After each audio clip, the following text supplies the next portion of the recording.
हम सभी जानते हैं कि 5 अगस्त को राम जन्मभूमि अयोध्या में भगवान श्री राम मंदिर का भूमि पूजन किया गया था, जो कि एक ऐतिहासिक दिन माना जाता है।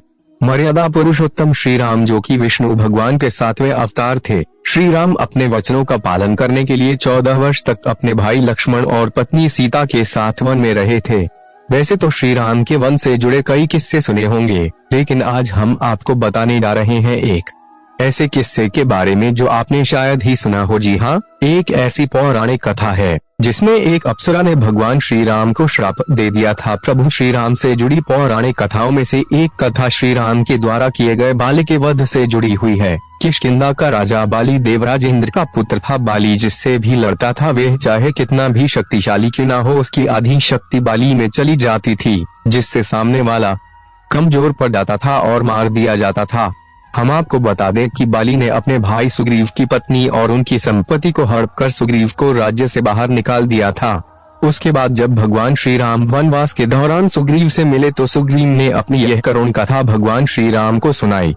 यही कारण था कि श्री राम ने सुग्रीव के बड़े भाई बाली से युद्ध करने को कहा और युद्ध के चलते ही श्री राम ने छुपकर बाली पर तीर चला दिया और बाली को मार राज्य सुग्रीव को सौंप दिया था। सुग्रीव के बड़े भाई बाली की पत्नी तारा को जब यह खबर मिली कि भगवान श्री राम ने बाली का वध कर दिया है, तो उनको काफी दुख हुआ। उसके बाद जब तारा को यह पता चला कि किस तरह से उनके बलवान और शक्तिशाली पति को छल से मारा गया है, तो यह उन्हें बहुत ही बुरा लगा और उन्हें बहुत गुस्सा आया।